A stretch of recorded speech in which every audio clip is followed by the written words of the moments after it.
The Warriors have had a busy offseason so far, and it appears that business for them this offseason is already done and finished with, something that has been met with a mixed reaction from their fans and sports analysts. There were initially a lot of talks and discussions about them potentially trading for a star such as Damian Lillard or Bradley Beal, but nothing like that has happened so far, and this could end up coming back to bite them in the backside. Instead, the Warriors have kept their first-round picks and selected young players Moses Moody and Jonathan Kuminga. In free agency, the Warriors added some experienced contributors like Nemanja Bjelica, and they also brought back Andre Iguodala. These two players would help them in the course of a long season, but none of them is a proven game changer. Still, the Warriors currently have the fourth best preseason odds to win the 2022 NBA championship, behind the Brooklyn Nets, LA Lakers, and last year's NBA champions, the Milwaukee Bucks. A lot of attention will be on the Warriors when the season starts, but let's quickly take a look at a recap of their offseason so far. The Warriors still have one of the best players of the current generation, Stephen Curry, in his prime, who is still performing at an extremely high level. We could go on and on about how good Curry is, but maybe some other time. I think it was clear from the start what the Warriors needed to do this offseason, and that was to get high-quality players who would not only be able to ease the burden off Curry, Klay Thompson, and Draymond Green,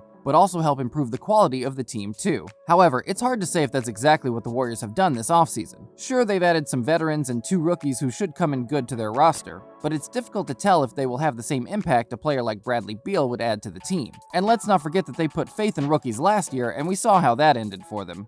Right now, it appears the Warriors are planning for the future with the business they've done so far in the offseason, and time will tell if it was a great decision or not. On the other hand, Klay Thompson's return might be another reason why they've done little business, and his return has generated a lot of excitement among Warriors fans, and Klay's teammates will be buzzing to see him and have him back on court. So that should be exciting. Green put up a Defensive Player of the Year worthy performance last season in the NBA, something that saw him finish third place in the race for the award. If he continues on that form, it should be a great season for the Warriors. The Warriors finished as the 8th seed in the 2021 NBA season, but squandered both play-in tournament games, failing to grab a postseason berth. To be honest, the Warriors didn't miss the playoffs because of a lack of star power, they missed it because of a lack of depth. During the 2021 NBA draft, the Golden State Warriors selected G League Ignite wing Jonathan Kuminga with the number 7 pick. Kuminga is highly viewed by most draft analysts as one of the players with the highest potential to become an NBA star in this year's draft class. At the age of just 18, Kuminga is substantially younger than most players in the draft. Well, that's because the 18-year-old decided to drop out of high school to play professionally in the G League.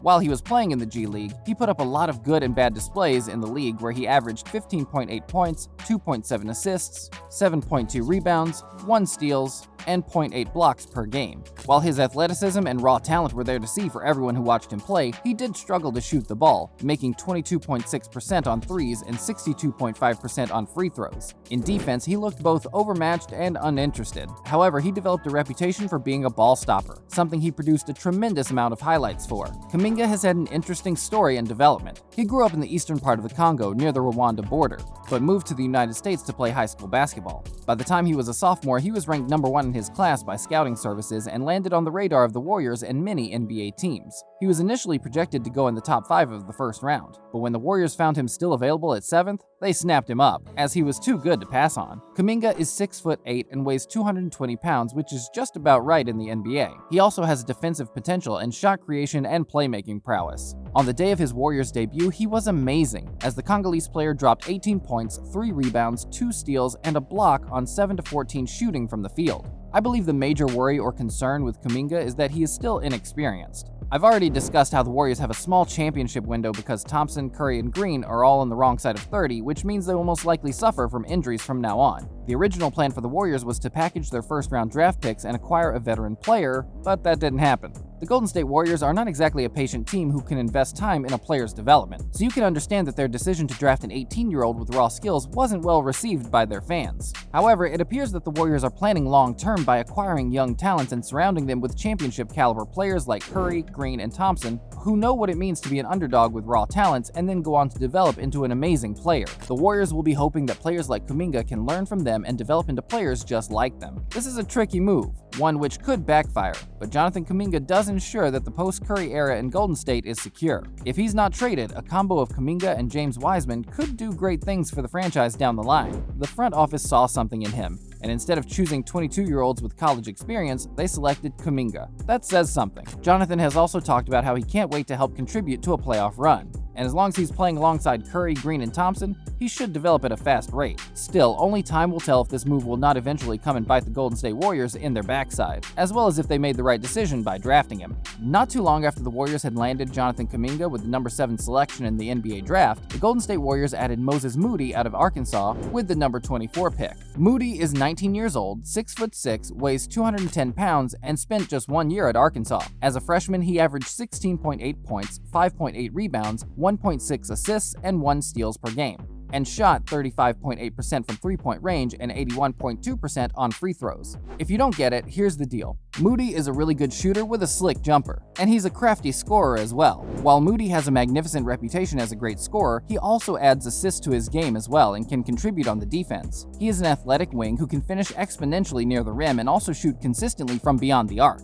Moody is also known for his defense and drive, as his 7-foot wingspan allows him to gobble up boards and bother shooters on the perimeter. Moody helped Arkansas to the Elite Eight in the 2021 NCAA tournament and earned himself first-team All-SEC honors and the SEC Freshman of the Year award. He was also named an AP Honorable Mention All-American. This might seem a little bit of hype, and we're aware that there have been many players who have produced similar stats in the past and gone on to become nobody in the NBA. But if you listen to the stats, you'd realize that this kid can do a little bit of everything, and that might take him far. During his Warriors debut in the Las Vegas Summer League, Moses Moody dropped a team-high 19 points, 7 rebounds, and 2 assists. He showed great shot selection, court awareness, and defense as he showcased his abilities to the franchise. And for a kid who's only 19, that's some great character right there. The only problem with Moody for the Golden State Warriors is that, just like Jonathan Kuminga, he's still an inexperienced teenager who's unlikely to contribute to an NBA championship run. However, with the small championship window the franchise has had, Moody would need to elevate his game even further to try and match the timeline of the team's core trio.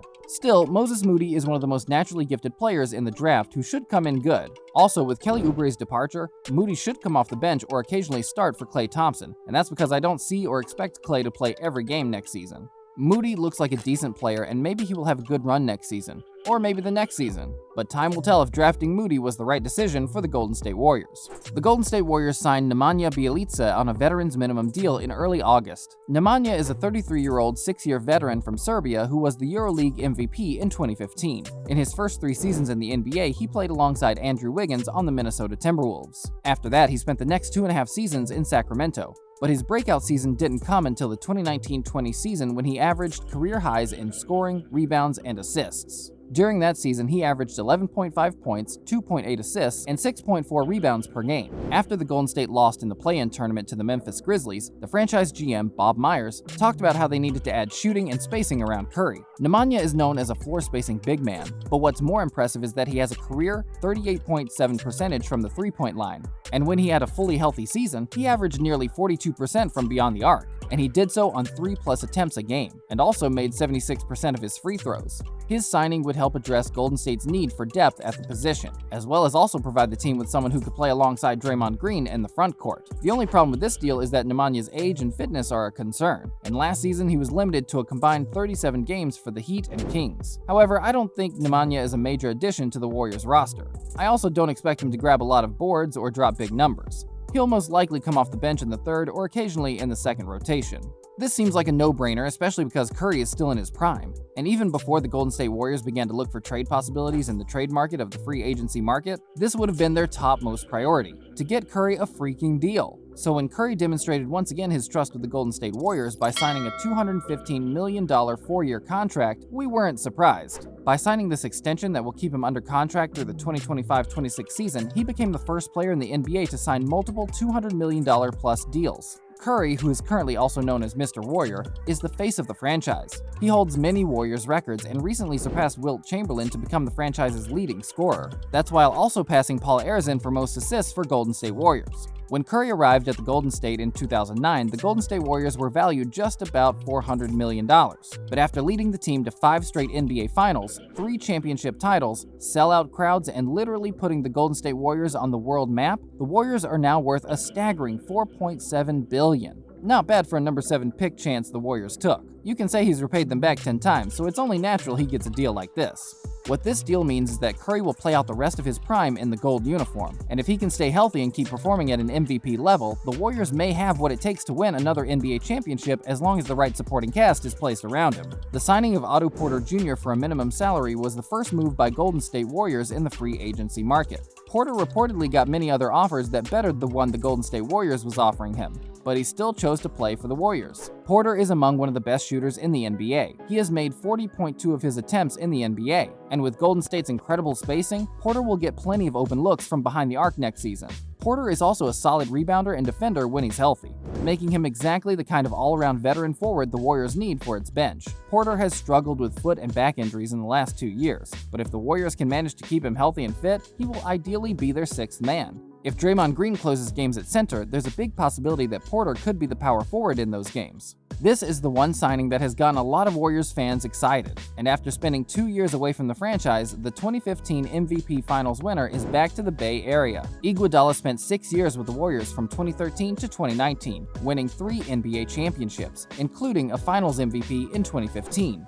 During his 6-year stint with the Warriors, Iguodala was the best sixth man of the team, providing veteran experience for the team, and he was one of the most important pieces for the Warriors dynasty that reached 5 consecutive NBA Finals. Iguodala is 37 now, and if you're a Warriors fan, I'd probably advise you not to expect too much from this year because at that age, he won't be able to play with the same energy and minutes as he did in his glory days. He will most likely play the role of a mentor to Jonathan Kuminga, James Wiseman, and Moses Moody. That's not to say that he won't play at all. He'll play when he's called up, but he might not have that effect on the team that he had during his first stint with the Warriors. Still, the 37-year-old has an incredibly high IQ that will certainly help the team in a huge way. Having Iguodala back in the team will obviously uplift a team that has not made the playoffs in 2 consecutive years, and his presence is great for the Warriors culture.